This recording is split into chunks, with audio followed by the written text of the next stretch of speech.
So I was originally diagnosed with ulcerative colitis when I was quite young, I think just before my 17th birthday. 16. So that yeah, it wreaked havoc with my life, and it was very very aggressive. And yeah, I was in South Africa at the time, and yeah, before I even knew it, I was waking up in a hospital with my whole colon removed. You know, Wow. it happened that quickly. So diagnosed, and then quickly after that, just maybe a few months after that, you eventually had your total Yeah, colon removed and given the J pouch. yeah. I even had my colon actually perforated while they were giving me a colonoscopy. It actually caused the perforation, and then it triggered that crazy like emergency surgery. And I mean, I was so Wow. young, like yeah. So like I said, it literally just happened so fast, you know. And it was basically like, well, this is like to save your life, you Yeah. know. Well, so I had I had what they called like dormant fistulas, which Okay. they never really gave me a problem. Like I didn't really notice they were there. Even the doctors were like, we don't need to operate on it. We don't need to do anything.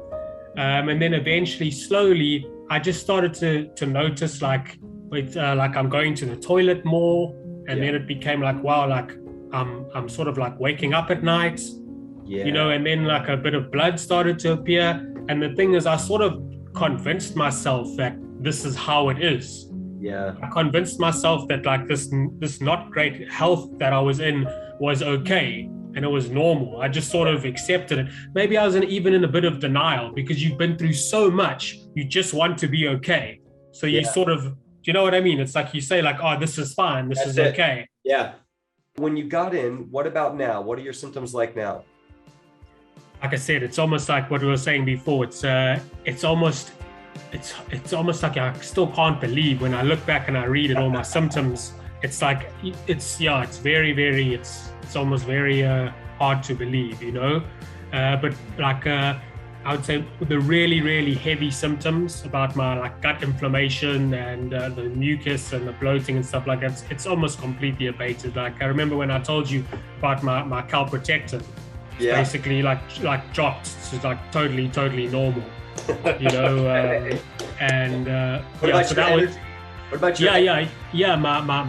My energy went up again. I feel like like sleep's nice for me now. I actually like want to go to sleep. It's like nice. It's nice for me to sleep. I can wake up with energy. I can wake up early. You know, that's a mega thing for me. I used to be able to wake up early, but then tired halfway through the day. Now I like wake up early. I have energy. It's nice for me to go to walks. I can like maybe do a bit of exercise and not feel so tired and run down. You know, my fistulas have improved so much. The drainage has slowed down so much. It's almost like to the point where it's yeah, it's like they sort of don't really bother me anymore. I can feel that they're there, but it's sort of like I can sort of like treat myself a bit more, if that makes sense. You know, like I had this really insane piece of chocolate cake. It's like gluten-free, wheat-free, all this kind of stuff. And I had it and I was totally fine. Yeah. And that just and it made me think. I was like, do you remember like the last time you tried to have this piece of cake, how much it messed you up? And now I could like have it, and it's like, you know, like bracing for impact, like waiting for it to hurt, and like waiting for the fistulas to flare up. And yeah, and that doesn't happen. And that's like a very encouraging thing when you've struggled for something for so long. And it's like, you think like, oh, it's going to happen. I'm going to want to eat all the chocolate cake in the world. But it sort of has the opposite effect. It makes you realize like, wow, this is actually like, it's actually a tangible result. What about your bowel movements? I know you've had the surgery, so we know they're going to be more than the average, but how many times a day are you using the bathroom now? I'd say it's pretty down, like consistently, I would say like six to eight. But Okay. like so on a really good day, like six. If I have a super busy day, I'm distracted. Sometimes it's like five now. You know, if I'm Okay. super busy. So that's like a little tip, you know, for Yeah. people is your mind. So you can have this thing of you feel like you need to go to the toilet all the time. Yeah. But if you can get to a point where your mind's distracted and your mind's relaxed or it's focused on something else, it can really help you. You know. So when those really good days, you're from 5 to 6, which we consider to be normal, right? With what your doctor is recommending. For my J pouch, with the J pouch to be considered down there. So we're amazing on that. So roughly about a 50% reduction in of going to the bathroom since starting, and you were eliminated blood urgency, diarrhea, and your energy's gone from a 1 out of 10 to 6, 7, 8 out of 10 high. My chronic fatigue, I feel, is it's almost completely gone. You know, I obviously have off days. But it's not like that heavy constant fatigue that I feel all the time. You know, that's definitely abated.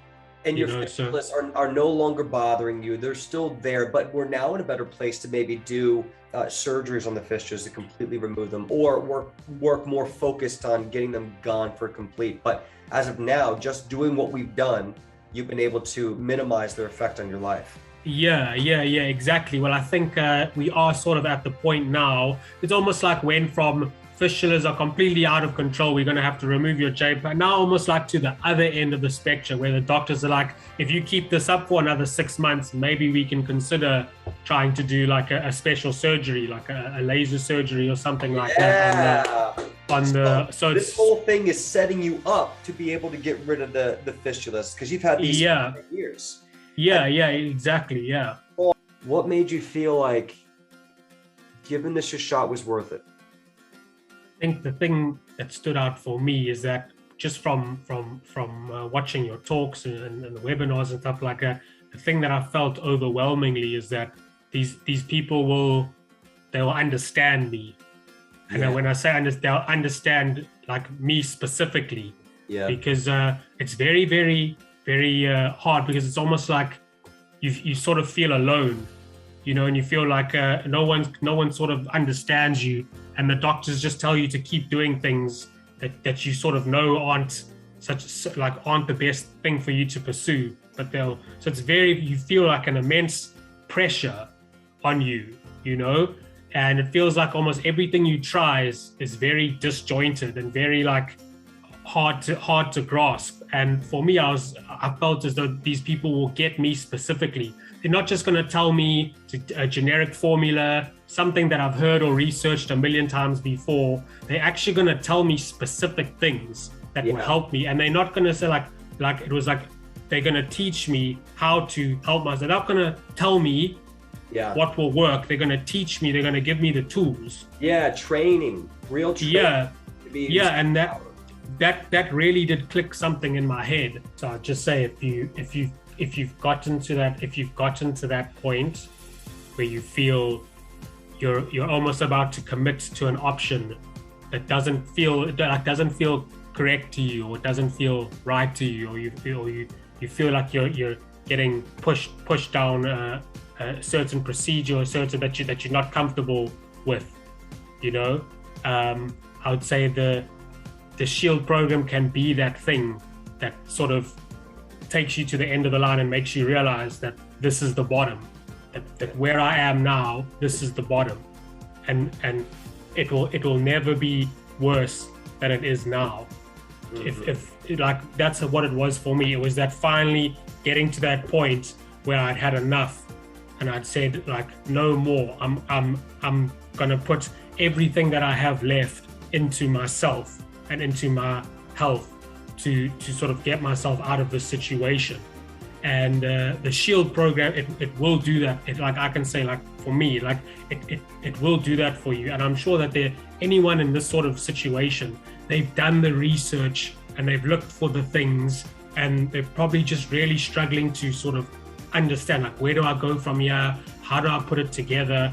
You know, and that's for me, that the S.H.I.E.L.D program will do that for you. If you are scared of surgeries, if you're scared of all the infusions and all the sort of drugs, then you can try the S.H.I.E.L.D program, because it's like, it's not going to hurt you. Yeah. It's not going to hurt you any more than what you have been hurt.